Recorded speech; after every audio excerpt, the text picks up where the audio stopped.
En réunissant chaque année des dizaines de milliers de personnes venues des 5 continents, le festival favorise les moments de convivialité entre artistes, musiciens, danseurs, confolentés, bénévoles et festivaliers.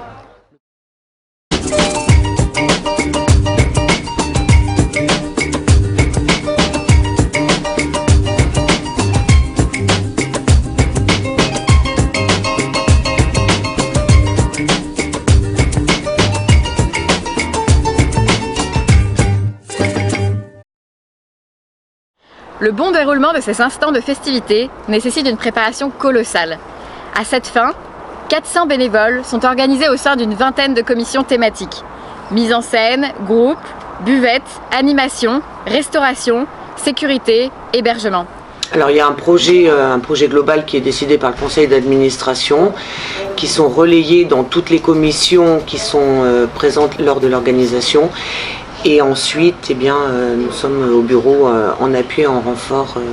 Alors on a un stock de 15 000 éco-verres pour tout le festival, en sachant qu'on lave à peu près aux alentours de 7-8 000 verres par jour, qui servent sur toutes les buvettes du festival et des points restauration. On est une équipe au lavage de 10 personnes et le ramassage des salles se fait le matin à 8 h et en même temps je relivre des propres. Et s'il faut nécessaire, j'en remets dans la journée. En termes de bénévoles, la commission contrôle représente 42 personnes qui sont réparties sur deux pôles. La commission contrôle habituelle qui représente 25 personnes. Et lié au dispositif Sentinelle, il a été rajouté 17 bénévoles. C'est sympa de leur part d'avoir joué le jeu, de jouer le jeu encore, parce que c'est pas fini. Alors on est 11 personnes.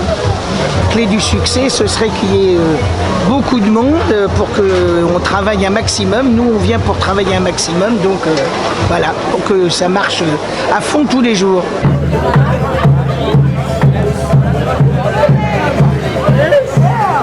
Le temps du festival, le centre-ville de Confolens se métamorphose en vaste lieu de célébration où résonnent à chaque coin de rue les musiques et pas de danse de groupes folkloriques.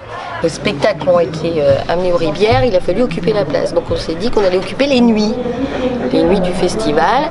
Donc ça commence à partir de 18 h jusqu'à 1 h, voire 2 h du matin, suivant les soirs. Et c'est découpé, on va dire, en 3 parties. La première partie, c'est nos régions du Brio, qui est fait pour faire découvrir le folklore traditionnel de France. Après, on a une seconde partie qui est la plus folklorique, mais toujours au niveau des concerts.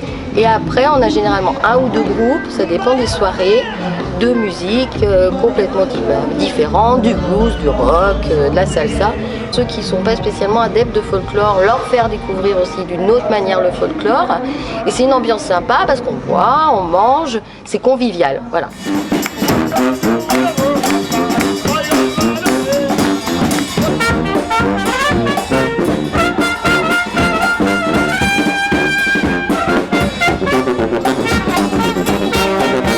Ces moments de fête sont rendus possibles grâce à l'installation temporaire d'espaces dédiés au parc, sur la place Henri Coursager, à la Bodega.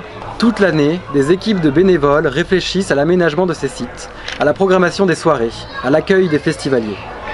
À la nuit tombée, elles contribuent à donner au festival un second souffle de fête et de fraternité. En buvette, on a la buvette du parc, celle des arènes, celle de la place, celle des rivières et le bar à vin, ça fait 5. Et en bénévole, ça doit bien représenter une bonne soixantaine de personnes quand même. Sur les grosses journées qui arrivent comme là, on pourrait aller jusqu'à 30 bières, voire plus. Juste pour une buvette, enfin, surtout celle-ci sur la place qui est quand même un tout public.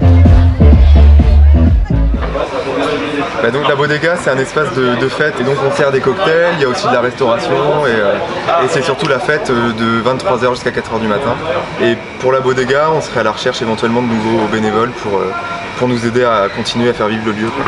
Ça fait 7 ans là qu'on l'a monté avec une bande de copains. Oui, c'est surtout une bande de copains. Ouais. Voilà, c'est surtout on est ça. Une bonne douzaine. C'est ça qui a créé une bonne ambiance. C'est plus de 2400 litres de la grosse Bertha, plus de 600 litres du petit Robert et de 30 à 40 fûts de bière. Donc tous les soirs, ça fait pas mal de choses.